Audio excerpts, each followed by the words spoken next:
We have our green Terran player. We have our green Terran player. It's InZaNe.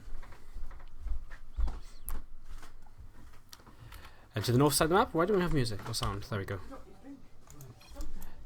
This is the orange pros player. To the north side of the map, it is FeaR, also from EC Visualize.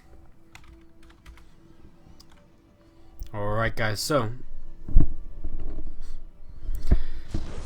how's everyone doing? Again, sorry for being a little bit quiet in the build up to the game.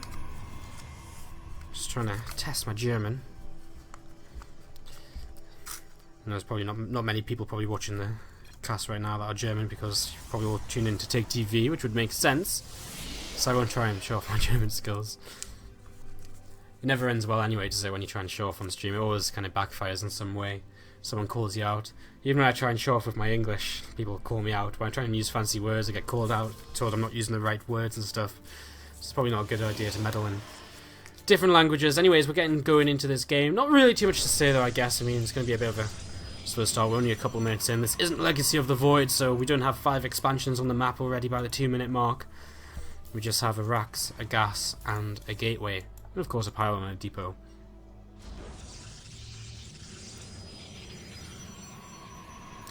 So, yeah, we're just slowly building up into this. I mean, it's going to be, what, just a single gas opening from FeaR, which isn't too much of a surprise for now. Very standard to just go in towards that Nexus nice and quickly. Win of this, we'll move into that semi-final where they will either play against Yona or Cruelty. Either a TV, well, either a Zerg or a Protoss to await them in that round of 4 match. They are 3 victories away from getting that qualification spot into the HomeStoryCup right now.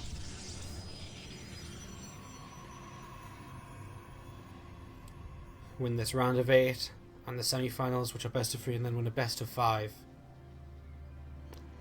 after that to get that qualification. Let me very quickly just minimize my XSplit, and that'll help us improve the FPS just a little bit here, make it a little bit cleaner on the screen for you guys.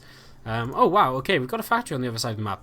This is quite interesting then. So we do have something quite interesting going on from the very start. InZaNe's really going to kind of put on the pressure a little bit here, and he's really going to kind of get these mine/Hellion drops across the map very, very quickly.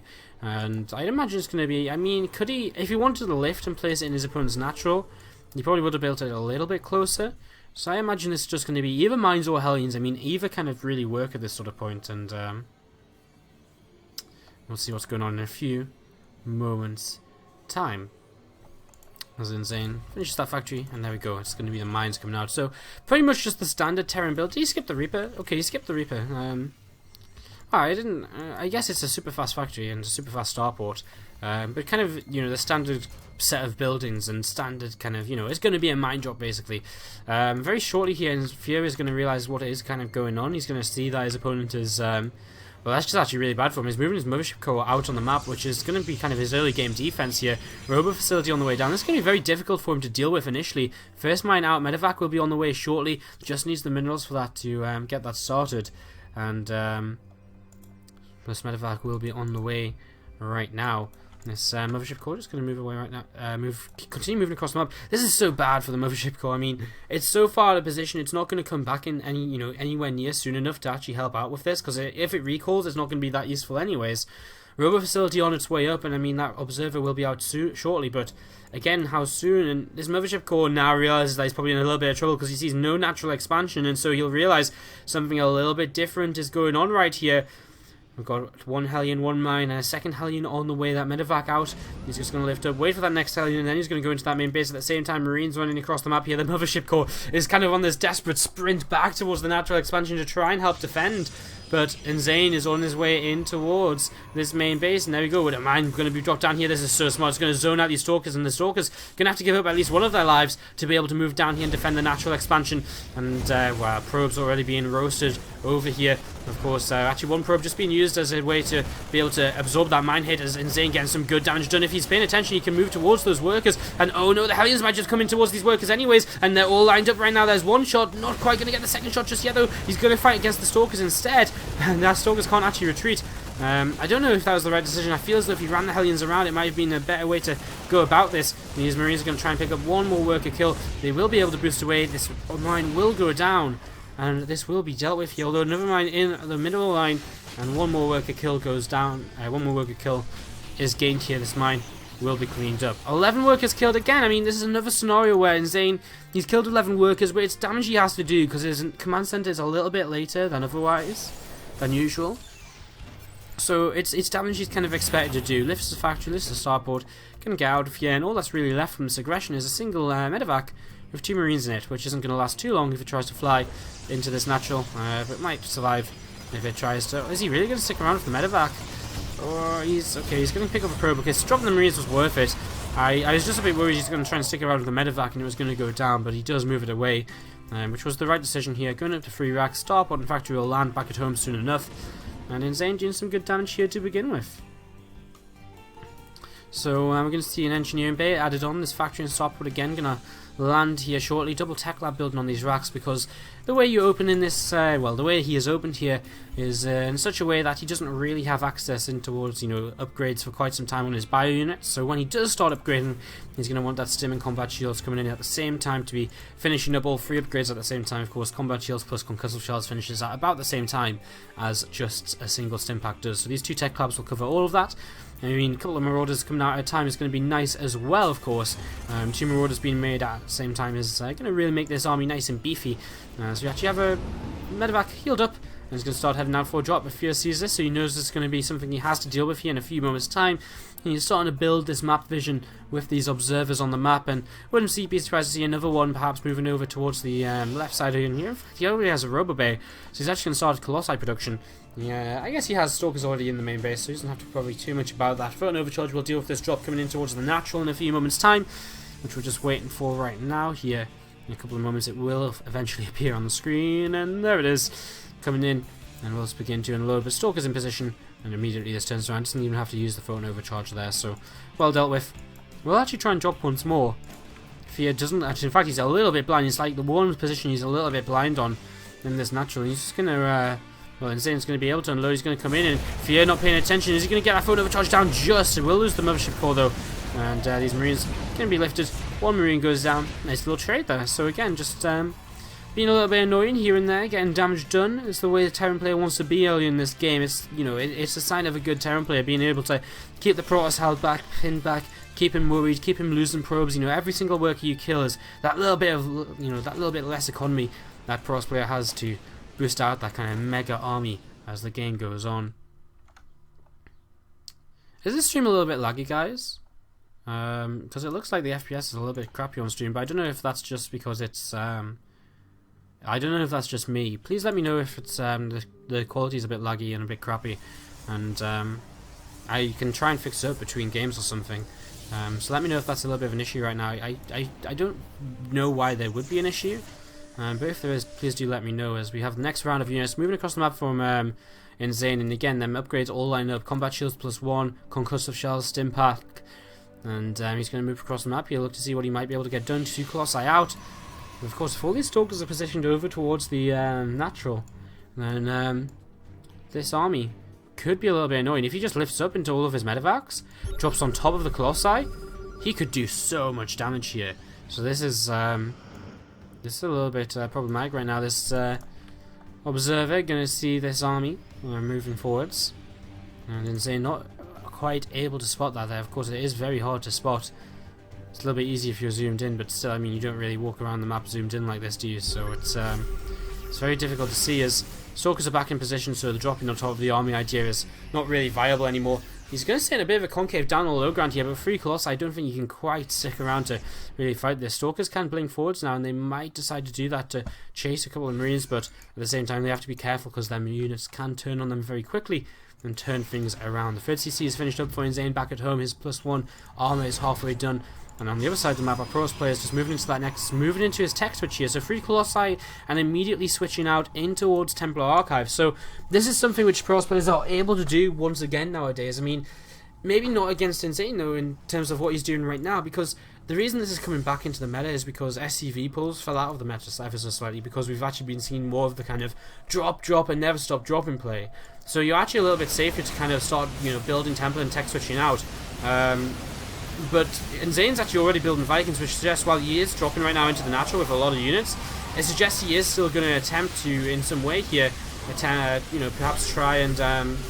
was he going to get this next? I didn't really think he was, but there's just a complete underreaction here from FeaR. InZaNe picks that off, and he's going to be able to maybe get these two medevacs away. At the same time, he's in the middle of the map, and he's trading against a lot of these zealots. There's Colossi kind of running all over the place trying to deal with this. These two medevacs did survive to the north, but the rest of the army moving forwards, and there isn't actually that much. I mean, most of the zealots went down in the center of the map, and that means these stalkers aren't going to last very long, and that means these zealots, the Colossi, sorry, are going to be in a lot of trouble, and GG's actually going to be called very quickly there.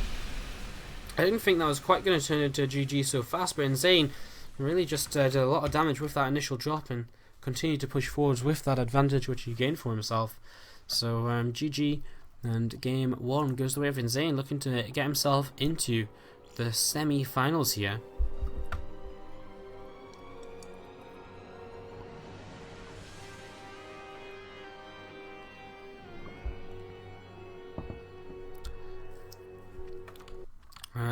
Other quarterfinals are now filled up. So Blythe versus White at the top of the bracket. Servas versus Solo, just one series down from that.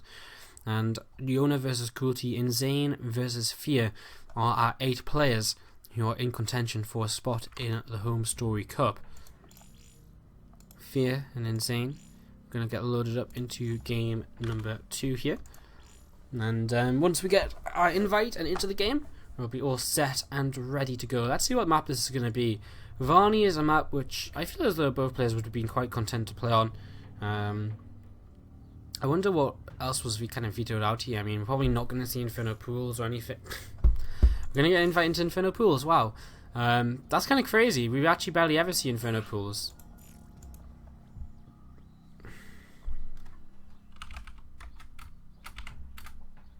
Wow, this is weird. I mean, even in TvP, people just generally don't like to play on it.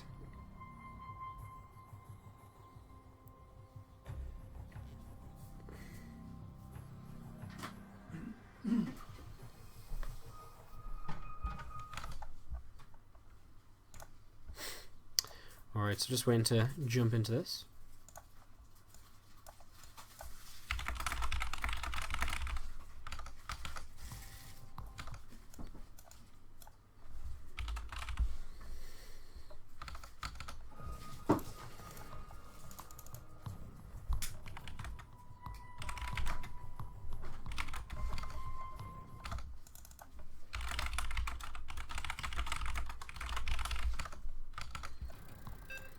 We are going to jump into this game right now. So Inferno Pool is a bit of an interesting map here, and we'll see what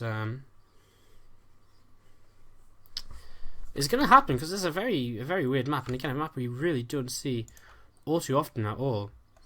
And we do load up into this. It's going to be cross ones as well, so this could get very interesting very quickly, guys. Let's load up and introduce our players. To the southeast corner of the map, we have our orange forest player from EC Visualize. It's FeaR. In the top left corner of the map from EC Visualize as well, his teammate up one game is going to be InZaNe.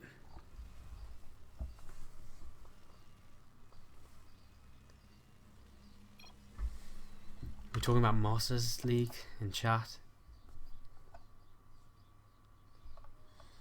I got Master League this season too. I'm a patch master. I don't know how high up I am. I think I'm like top 600 master, which isn't... Well, I don't know how good it is really. I have like 1700 points. I haven't spent all my bonus pool yet though, so it's hard to say. I think I'm going to end up at about 1700 points though. Did anyone say anything about the quality of the stream? Quality's jumping. I wonder why. Things seem to be okay, like on my streaming end, but the stream is definitely like a little bit on and off for me, a little bit jumpy. Let me try just pausing my actual stream, and I'll minimize Expert 2, and hopefully that might make it a little bit easier. And let me shut some of these windows I have open as well. It shouldn't really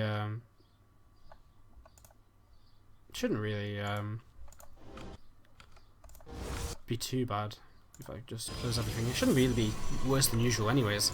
Anyways, let's see what happens here, guys, as we are in this game. Cross positions on Inferno pools.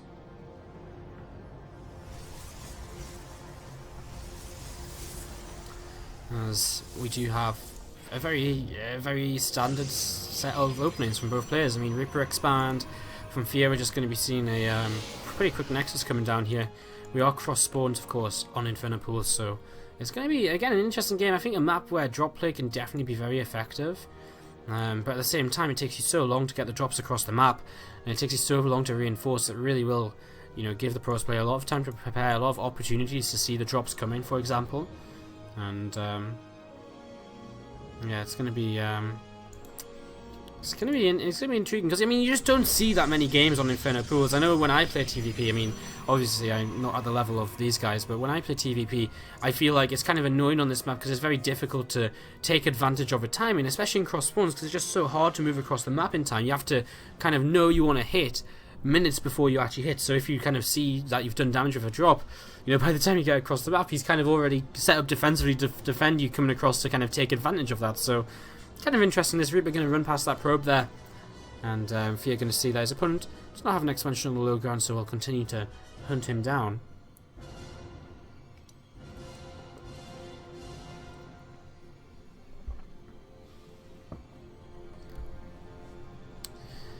This pro gonna eventually find his opponent. The Reaper jumping into the main base right now as well, and just having a bit of a quick peek to see what's going on. He checks how much gas has been mined, and just to see if anything weird's been going on, but you'll realise that no, not really. And FeaR was a little bit late to pull that probe away, and so InZaNe gets a worker kill very early on with this.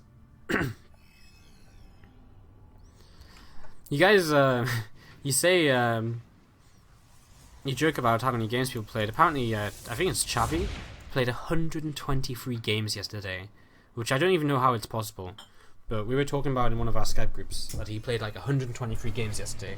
I think it was Chubby that they said it was. Kind of ridiculous. Why are these guys playing this map? I've got absolutely no idea. Because I mean, to have Varney and Inferno, like, I mean, just think about the maps they've veted out here. So at least Coda or Echo isn't in this map pool. So we're already lacking either Coda or Echo, or we must be lacking Inferno, Iron Fortress, Cactus Valley, which are also both good TvP maps. Depending on, I mean, we see Cactus Valley a lot in TvP actually, and you know, and Iron Fortress too. I think big open, big maps. Both players are quite happy on them. They're good for dropping, but at the same time, they're good for you know, they're good for Protoss players to build up on as well, if they can survive the drops. But of course, I mean, Inferno pools is kind of the same as these maps in terms of the fact, you know, it's large, but it's kind of really weird as well. You have this kind of back area which is very hard to defend from blink plays. It's just super big. It's much larger than the other maps, so kind of weird, definitely. And the third base is a little bit weird as well. It's just, I mean, everything about this map. I don't think anyone really, you know, genuinely plays this. Anyways,